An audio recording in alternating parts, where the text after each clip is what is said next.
Am I audible to all of you? Please reply. Good evening, Manoj, Aditya, Gautam, and Ambitious. Aditya is writing there is no source.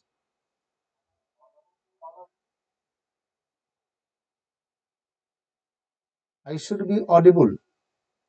Mic is very much on. It's okay now? Good. Fine. So you are welcome with your doubts if you have any.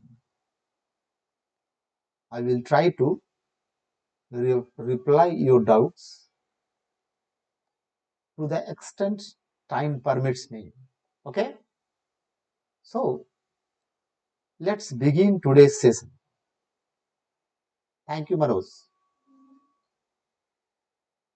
Food security today. This is our title of discussion. Clear? We have to go into recent development also, but just I give you a brief introduction to food security in India. Till now, government of India has taken many steps till date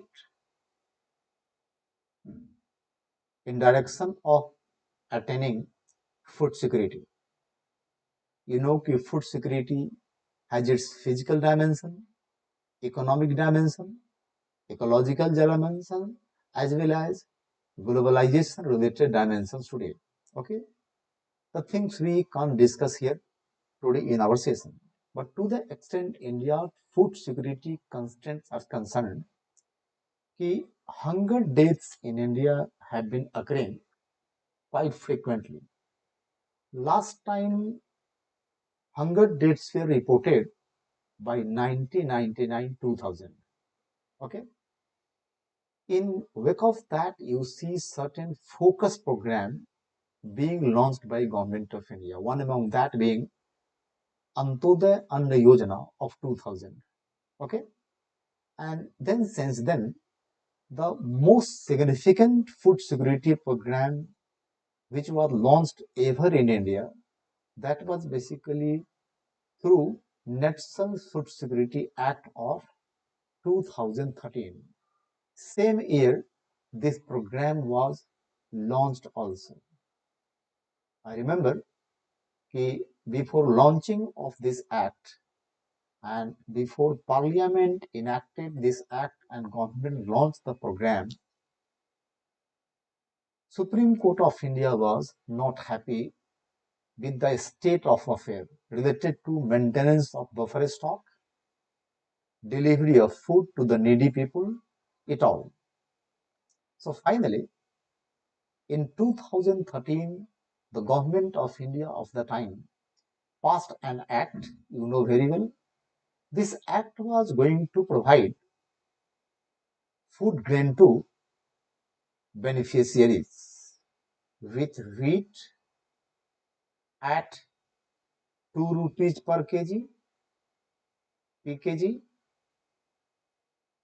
rice 3 rupees per kg, and bajra at 1 rupee per kg.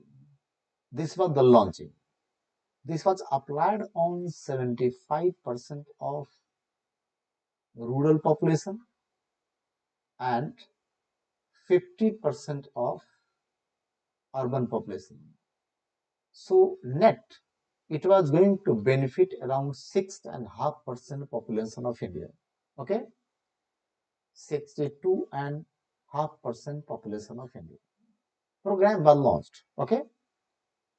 In the meanwhile, you saw COVID-19 pandemic hit India. Lakhs of people lost their employment sources. Not only that, lakhs of migrant laborers started getting back while India was under the situation of lockdown.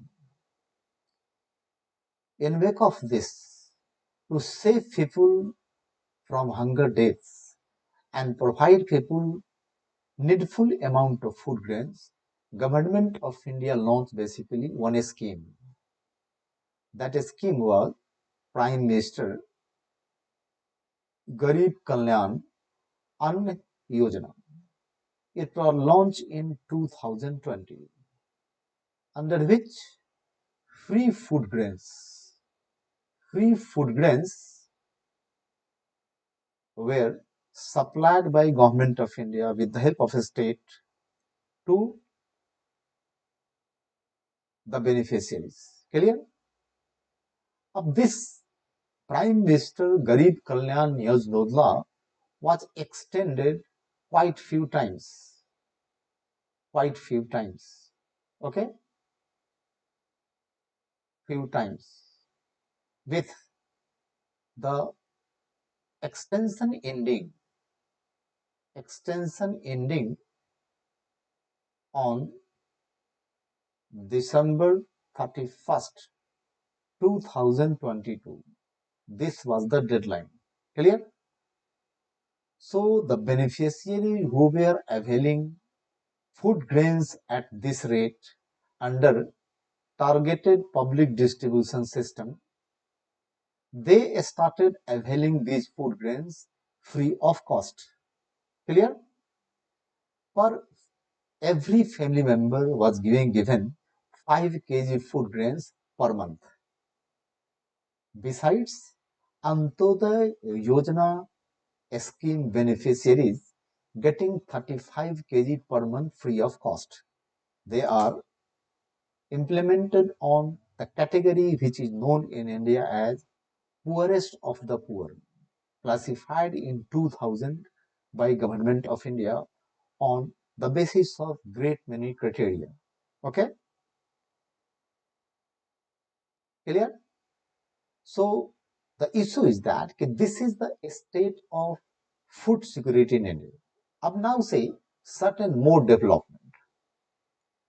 In 2023, certain changes will be affected. For example, Prime Minister Garib Kalyan Yojana was closed on 38th December, 38th December 2022, and in place,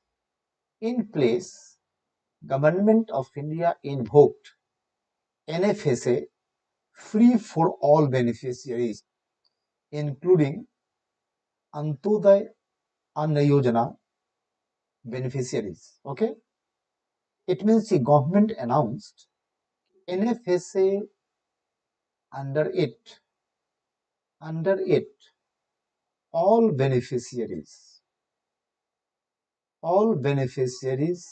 that is around 81.35 crore people, according to latest economic survey.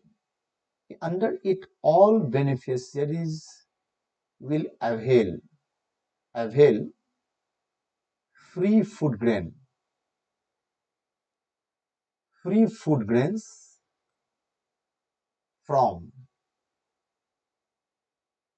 January 1, 2023 to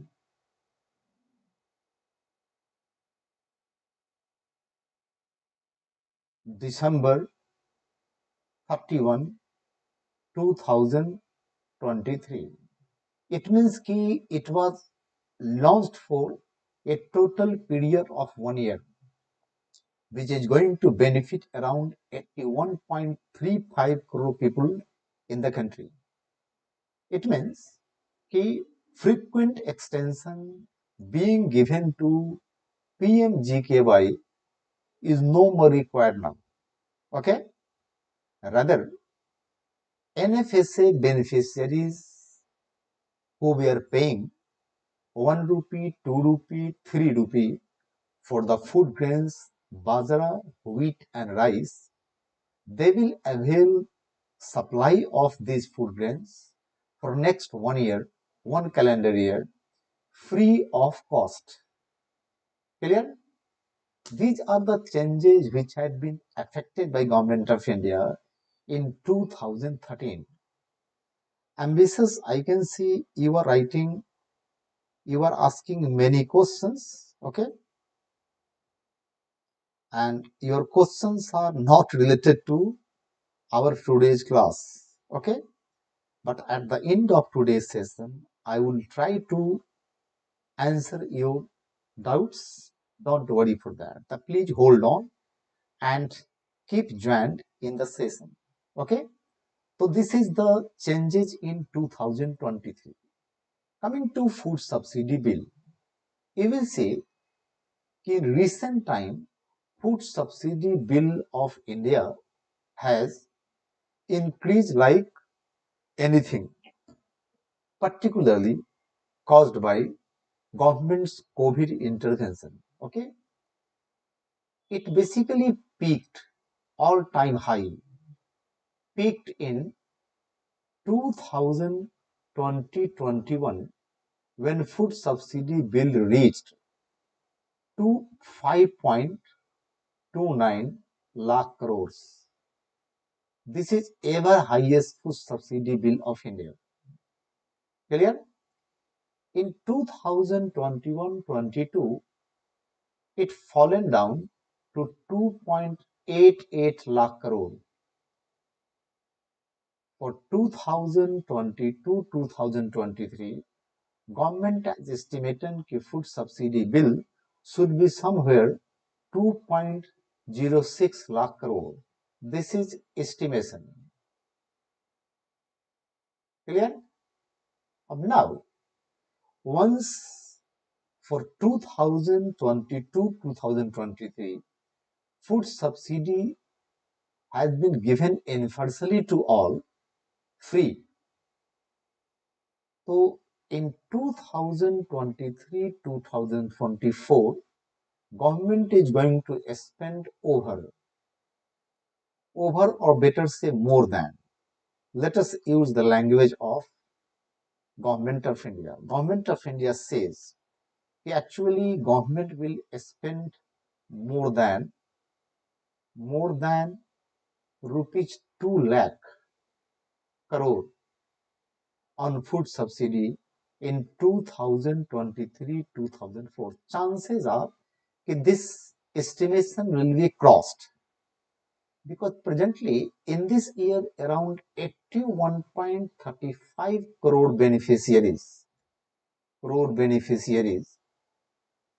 beneficiaries will be availing free food, okay, free food grains. A cost might escalate if something wrong doesn't happen. Suppose we are forced to provide additional support because we are thinking that corona virus pandemic is over and things are normalizing, economic recovery is visible. But if something goes wrong, food subsidy bill can again start rising. Okay? According to Government of India and various volumes of economic survey, why food subsidy bill has gone up? The first reason has been that NFSA, which was implemented in 2013, every 3 years, the selling prices of food grains were to be revised, which is yet not done. The food grains were still being sold at 1 rupee, 2 rupee, 3 rupee per kg for bajra, wheat and rice. In the meanwhile, the economic cost of food grains went up. MSPs were also revised upward. Due to these reasons, food subsidy bill of India kept on rising. Clear? Uh, Many economic surveys of last few years have been repeatedly advising Government of India to revise the selling prices of food grains under NFSA. But it was not possible maybe for Government of India to effect any such upward revision in selling prices of the food grains. Okay. So this is all about your food security situation of today. Okay.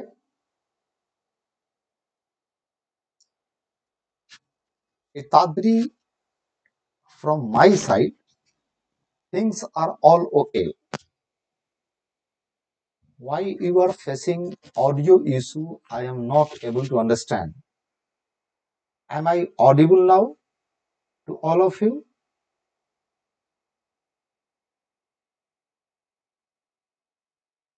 Now is it okay? Are you able to hear me? I have readjusted my mic because I started using microphone. So Bala has also joined, Sitadri Dhara has also joined, and Bisas has asked me many questions. Okay, let me visit his questions. Devanshu Raghuvanshi has asked the first query. Sir, please clear a very basic doubt. We often use various terms like umbrella scheme, flagship scheme, programs, project, etc. Do they mean different things or are they simply synonymous? Actually, Devanshu, flagship scheme and umbrella schemes are different things. Okay, but programs, projects, yojanas all mean same thing. Clear? To the extent umbrella scheme is concerned, ki under one scheme, many schemes are put inside, which are related to the same area. Clear? If you need some idea, so you can refer my book. I have discussed about them in centrally sponsored schemes. How many they are, under which how many other schemes come. Clear? For example, PM Awas Yojana is one scheme under which affordable housing scheme comes. So we say that PM Housing Yojana is actually an umbrella scheme which consists several other schemes related to promotion of housing sector. Clear? I have preserved a page to discuss miscellaneous items which you ask. Flagship scheme. So suppose presently Government of India is operating 30 centrally sponsored schemes. Out of them, few schemes are called flagship. Flagship schemes are those schemes which lead the rest of the schemes. Clear? Major scheme. Ambitious is asking a demand deposit of post offices of M2 contains only saving account or both saving as well as current account. Ambitious, you don't have basic idea. Post offices don't open current account. So it includes saving account and their term account, that is term deposits, recurring and fixed deposit. Can we consider current account deposit as demand deposit? It is very much. You are asking very basic question. You said that money multiplier value 5.8 at infell to because of increase in bank deposit. When bank deposit increases, money multiplier increases or decrease. No. When just see what exactly money multiplier is. M3 divided by M0. M3 divided by M0. So where is the bank deposit in M3? So when M3 goes up, money multiplier will also go up. His next question, sir, is repo rate and term repo rate of different tenors have different rates, sir? At present, no. If so much, how much? They don't have different rate today by now. Next question, Sir, you said CMM operates at repo rate. Yes, it is correct. Suppose a bank gives overnight repo borrowing to bank B. Will it charge exactly same? I never said that. It is benchmark rate at which all money market operates. But on a particular date, at which interest rate banks are lending or borrowing to each other and from each other from call money market, that is decided by demand and supply of working capital on that particular day. But it always revolves around the existing repo rate announced by RBI. Okay, it can be lower than repo rate, it can be higher than repo rate. Both are possible. Next question, and this is his sixth question. Sir, if bank has both the options of CMM and repo borrowing from RBI to raise its working capital, which it will choose, I mean, what will be its preference? It depends on the rate and availability of fund. Ambitious. If fund is coming cheaper, if fund is coming cheaper from CMM, so they will run to CMM. Otherwise, they will opt for repo money market. Bala has asked, sir, I have another six doubt but not able to post in here comment section. Can I send now in your WhatsApp? You can send it, Bala. Don't worry. Okay. Does anybody has any other doubt? Aditya, you ask, sir, what approach should we have to prepare various flagship or major schemes for mains? Look, for in main exam, full questions have never been asked on schemes and programs. But you know about aims and objectives of a scheme, because in many of the questions you might need to refer few of the schemes which are being run by government of India. Clear? But they run in hundreds today. It is not possible to recall aims and objectives of all, but minimum the core scheme and optional scheme, or core scheme and core of the core schemes, which are brilliantly being run by Government of India. About them, you should be specifically clear, because questions are popularly asked in PT on schemes, programs, and projects. Clear? Did you understand? So, this is all for today. Anybody else, if you have got any doubt, you are free to ask them. So, Bala, you are using, I think, two names, Ambitious01 and Bala.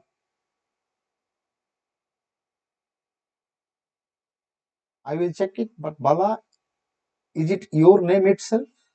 Ambitious01?